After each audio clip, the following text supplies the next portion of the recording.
tais temas. A gente pede a colaboração de todos vocês e que vocês tenham uma boa palestra.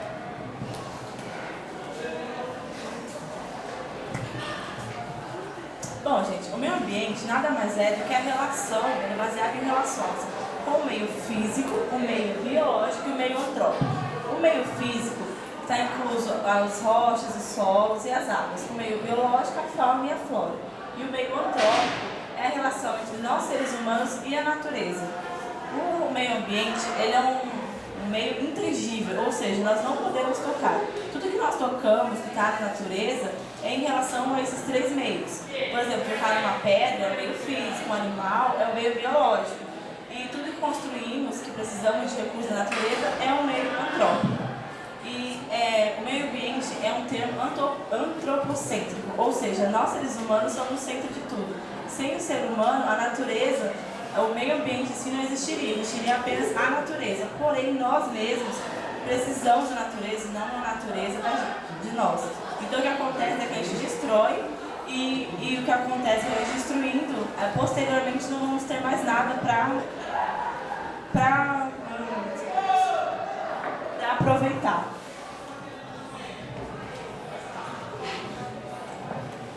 Vou falar um pouquinho sobre a sustentabilidade. A sustentabilidade é um termo usado para definir ações e atividades humanas que visam cumprir as necessidades atuais dos seres humanos, sem comprometer o futuro das próprias gerações. Vou falar um pouquinho sobre ações sustentáveis, que é a exploração de recursos vegetais de forma controlada, ações que visam a produção e o consumo de alimentos orgânicos e a preservação total das áreas verdes. Uma construção sustentável leva em conta o processo no qual o projeto é desenvolvido. Algumas características de uma construção sustentável é eficiência energética, o uso adequado da água e seu reaproveitamento, o uso de materiais e técnicas ambientalmente corretas, e gestão de resíduos sólidos, reciclar, que é reciclar, reutilizar e reduzir. O Tom vai explicar algumas ilustrações de uma construção sustentável. Então, como a Mayara disse, existem alguns tipos de projeções que são consideradas casas ecologicamente corretas de acordo com cada clima. A primeira ilustração ela fala a respeito do clima temperado, que é um lugar onde o frio é um pouco mais intenso. Nesses locais e regiões, o que se aconselha que tenha uma proteção natural de árvores que barra o vento e impede a quantidade de ventilação. Isso também se dá devido às janelas de pequeno acesso, que evita a ventilação dentro de casa, o vento mais frio, né? Não tem vento frio dentro da casa. Eles aconselham também uma chaminé, que é o fogo dentro da lareira, no caso, né? Serve para aquecer o ambiente. O clima seguinte é o clima tropical e úmido, que é um clima com um número elevado de chuvas e altas temperaturas. Nesse caso, aconselha-se que a casa tenha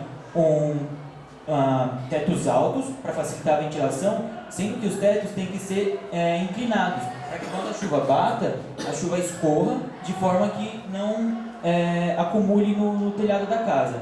Aconselha-se também que o piso seja alto, para evitar a umidade do solo e possíveis alagamentos.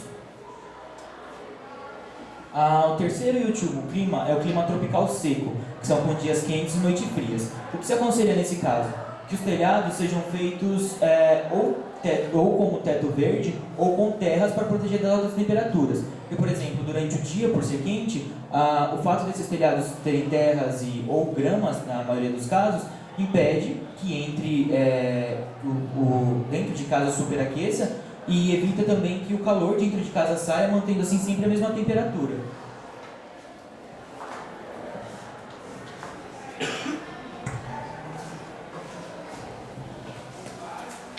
Bom, eu vou falar sobre a urbanização. A urbanização é o processo de afastamento das características das áreas rurais de uma localidade ou região. Esse fenômeno está associado ao desenvolvimento da civilização e da tecnologia. O crescimento de uma cidade ou região, ela aconteceu no século XVIII e XIX, após a Revolução Industrial, onde os trabalhadores eles se acampavam ao redor da empresa. E com o passar do tempo, aquele acampamento foi se transformando em uma grande cidade.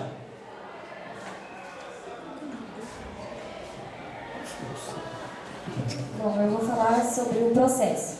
Ele ocorre através de quando tem nas áreas de mananciais, como o ser humano ele tem a necessidade de estar perto de águas, então ele forma aquela casa ali e através dali ele começa a aumentar a população, através de ele construindo para a família, dando terreno para um amigo. E como é fácil ter esse terreno, então eles vão abrangendo mais aquela área e cada vez vai mais aumentando, como igual aqui na área daqui do Parelheiros, porque a gente começou a construir e foi aumentando e tomando essa área toda.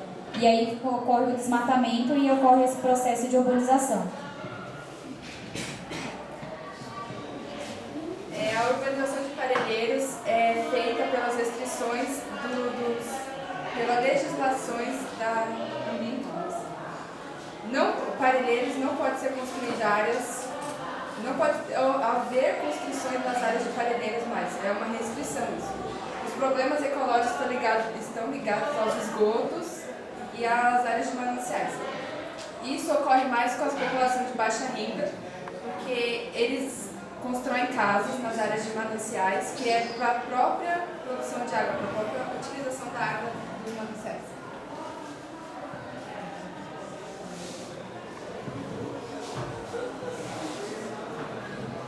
Os mananciais são fontes de onde se retira água para poder abastecer a população e para que elas possam beber essa água e utilizá-la.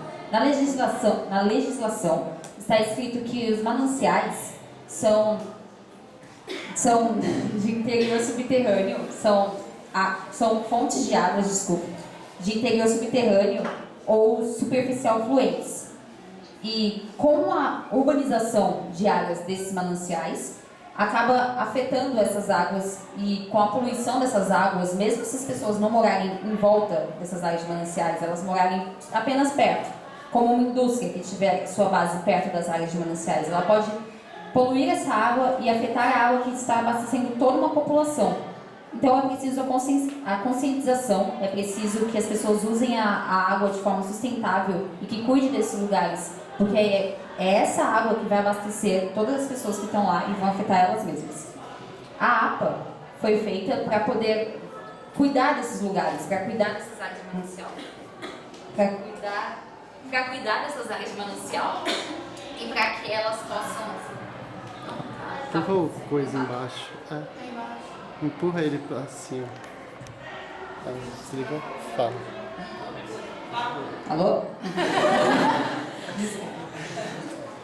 As áreas, a APA foi criada para que essas áreas para que elas possam ser melhor cuidadas e sejam preservadas, para que elas possam ser melhor cuidadas e possam durar para mais gerações poderem usar essas águas que estão nos mananciais.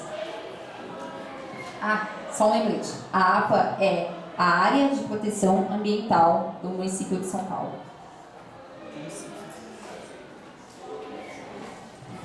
Como a Natália falou, esses recursos dos mananciais, eles podem acabar e por isso que tem essa preservação. Porém, as pessoas não têm a consciência de que isso acabando, as próximas gerações não vão poder viver a vida que a gente vive hoje.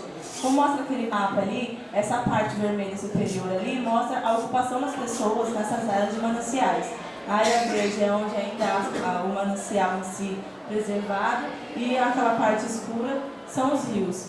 O principal problema sobre essa urbanização de manancial é que, como não é regulamentarizado, eles jogam os esgotos, o lixo que eles produzem, tudo nesses rios que seriam nossas fontes de água daqui a alguns anos.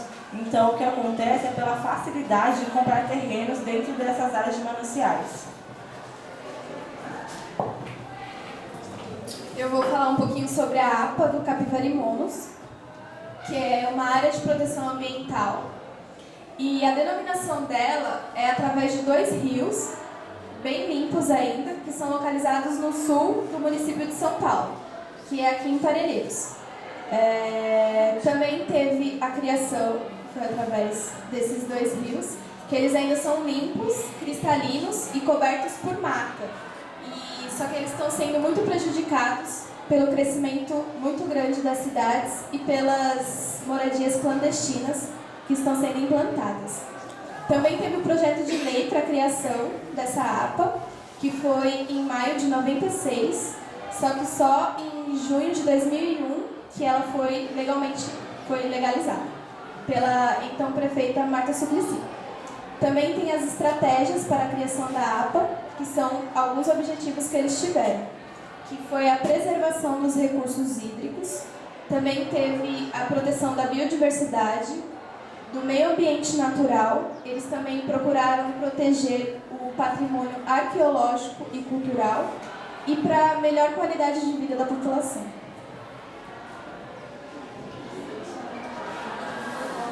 Eu vou falar sobre a localização da APA Capivari Montes.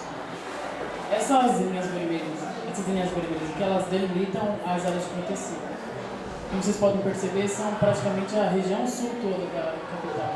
E aqui em cima também tem. Aqui é a área de Capivari Montes. Aqui embaixo já é o Parque Estadual da Serra do Mar. Parelheiros fica aqui assim. A região sul é a maior, assim, por ter aqui as bacias de água. A Guarapiranga e a Vilas. Aqui é mais detalhadamente a APA, Capivari Montes. Essas áreas laranjas são onde tem bastante mata, e a mata é mais fechada. Essas amarelas possuem mata, só que não é tão fechado como assim. Os azuis são os lagos, os rios, as bacias hidrográficas.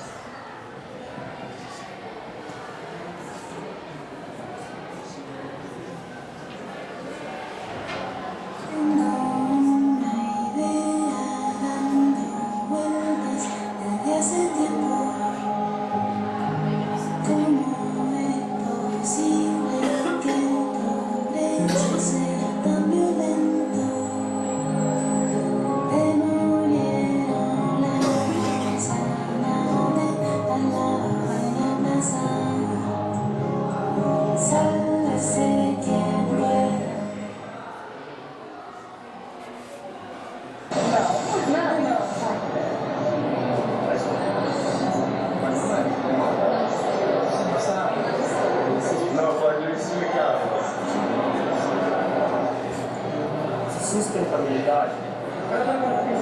Mais ou menos. Nossa, eu tô nervoso. Bom, eu já ouvi falar. Você fala que não é isso aqui? Sei. Você se pratica? Sustentabilidade? Eu acho que sim. Como? Pelo pouco que eu entendo de sustentabilidade, existem várias economias sustentáveis, né? Hoje em dia a mais usada é a da ecologia sustentável, que é renovações de energias, termoelétricas, hidrelétricas, restaurações de estradas, de rios. Eu acho que isso é muito verdade, porque se a gente não cuidar do nosso país, do nosso planeta, o que vai criar? O que vai ser daqui 10, 15, 20 anos quando a gente ter nossos filhos, nossas casas? Não sobra nada do nosso planeta, né? Sustentabilidade, desenvolvimento sustentável, no caso. Isso, economia, sociedade, sistema social. Sim. Sabe pode dar um exemplo? A senhora pratica? Eu pratico, eu separo lixo. Eu não jogo gordura no ralo da cozinha. Eu entrego para uma instituição que faz reciclagem de óleo. Eu planto minhas plantinhas orgânicas. Você pode dar um exemplo?